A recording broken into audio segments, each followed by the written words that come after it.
লৰালিৰ পৃথিৱী ধূলিয়ৰি সানে কি বুকুত আজি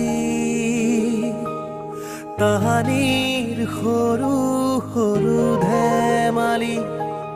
বুকুত আছে উমলি ও বৰণি আছিলা খেদি লগ পাওঁ আবেলিৰ এগুলি বেলি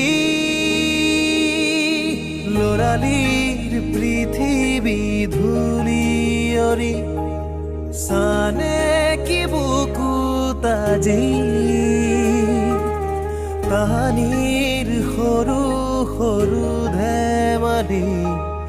বুকুত আছে উমলি